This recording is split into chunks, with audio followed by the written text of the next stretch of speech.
What's up, good people? Mark Holmes here, and as always, I want to thank you all for watching, commenting, subscribing, and being part of the Joe Boo Sports Report.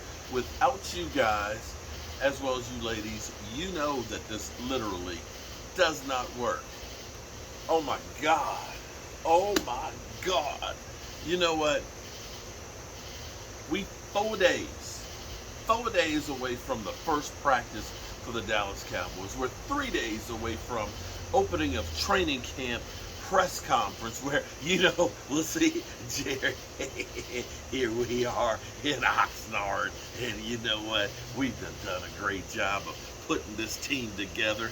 We got Mike McCarthy and Dan Quinn, and we got my son Steven. How you doing over there, Steven? And Will McClay, and we're here because we're going to be going to the Super Bowl. Yeah, something like that. You know what's amazing was last year, I thought that Jerry Jones had actually changed. I thought that we had the new, improved Jerry Jones that finally was going to appease the football gods. He seemed like he had, he fooled me.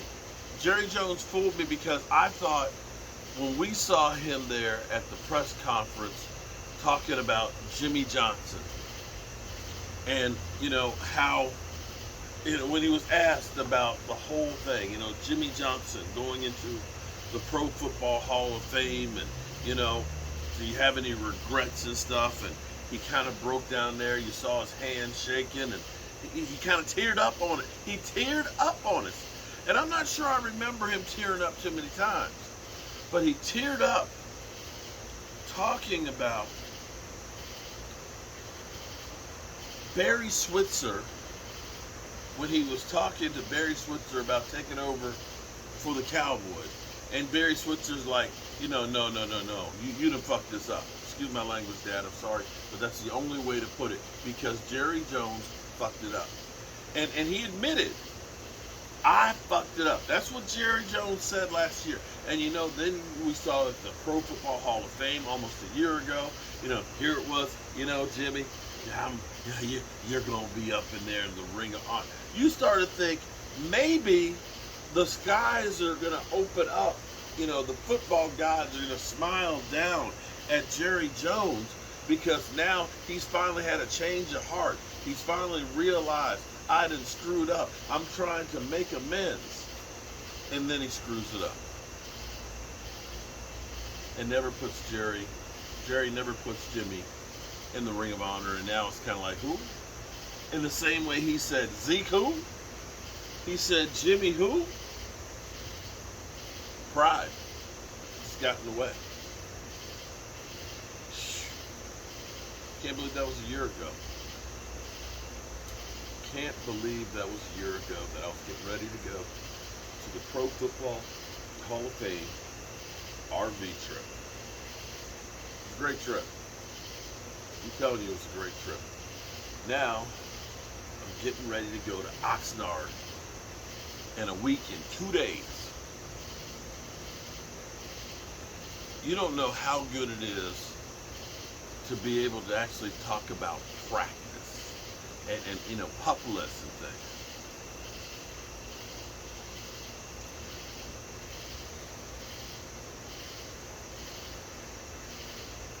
With the season,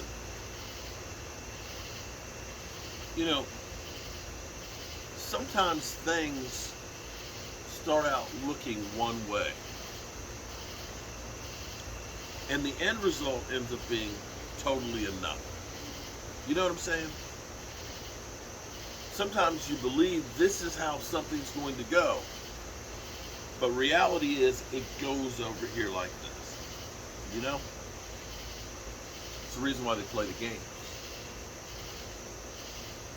It's kind of amazing with the picture that's been put out there about some of the players that we've lost.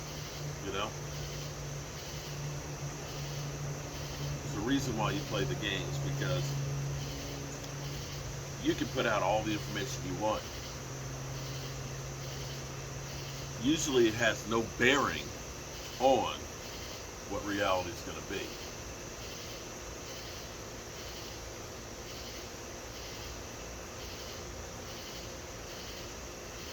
If at this time last year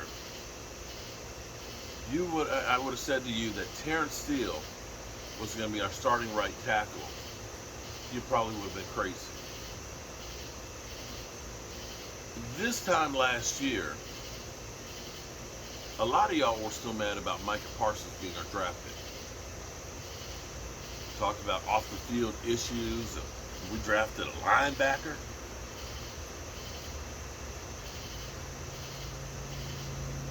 This time last year, there were a hell of a lot of questions about the defense and Dan Quinn. All of those things worked out totally different than what people imagine. That's the great thing about football.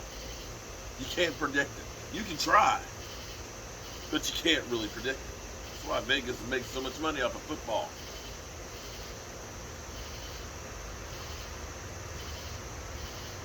We don't know how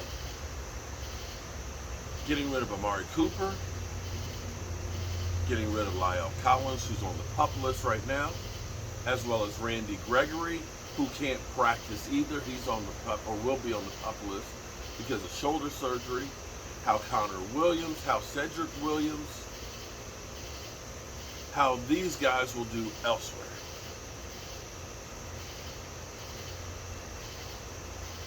It may end up being, in the grand scheme of things,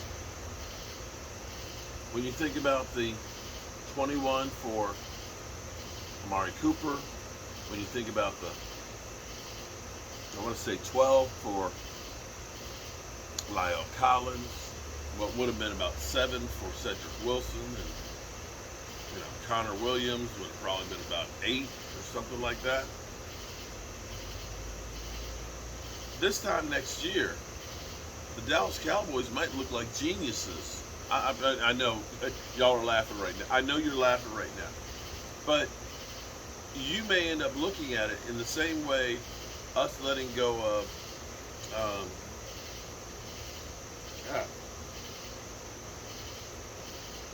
DeMarco Murray.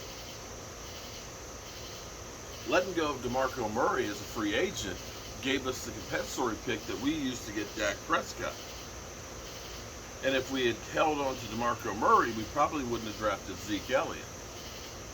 You know what I'm saying? Sometimes those moves that you make in that time, people will not agree with.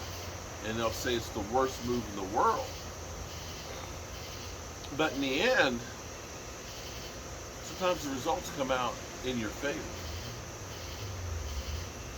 We've all wanted the Cowboys to come in and bring in, this player, that player, Devon Dillard, Anthony Barr, to Bobby Wagner. We get excited about those big name players. But not often. Sometimes they do. But not always. And the chances are actually not real good with a lot of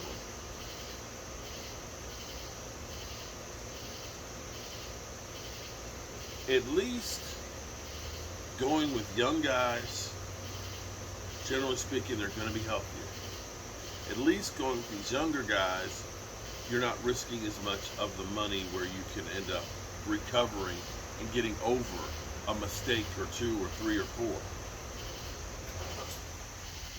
If you make a mistake on a guy that's $25 million a year, it's harder to get over that mistake. But it'll be interesting to revisit this next off season on were the Cowboys right or were they wrong for not going for the big names. I don't know. Only time will tell. Only time will tell. Well, tomorrow, program note, as we have the last day tomorrow where the Dallas Cowboys aren't at least headed for Oxnard and training camp and to start the season or not. So tomorrow is, in essence, the last day of the off season. We're going to do our regular Zoom in call, 5 o'clock Eastern. But wait, there's more, because you acted now. We will be joining the round table to end all round tables. Jay Tuck is getting all of us together.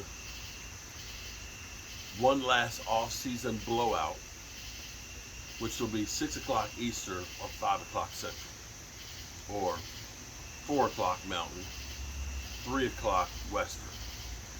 And we got the big kahunas in there. I'm just there because, well, I'm the old guy. You know, they have to make sure everything's even and balanced. So we got to get one senior citizen in there. So that's me. But if you like law, if you like Vash Lombardi, if you like Big Game James, if you like West Coast, if you like Knicks, if you like, who am I missing? Skywalker, Rome. All of us are getting together tomorrow. And we'll be broadcasting it right here on the channel. And can't wait. Probably have a few drinks out here to toast the end of the season, off season that is. You know how we roll. Yes, I dressed it up a little bit.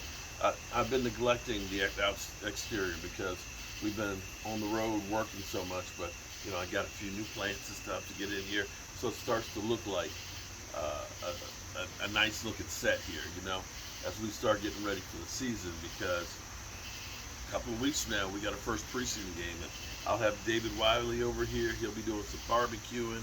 We'll be live streaming it. It's here, guys. It's here. But in the meantime, I'm gonna go get me some rest. Tomorrow's a big day, and you know how we end these. We always end these by saying, don't wait to tell the people you love that you love them. Don't wait.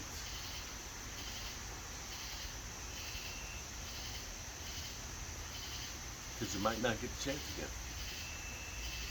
God willing, I'll see you all tomorrow. And in the meantime, be safe out there.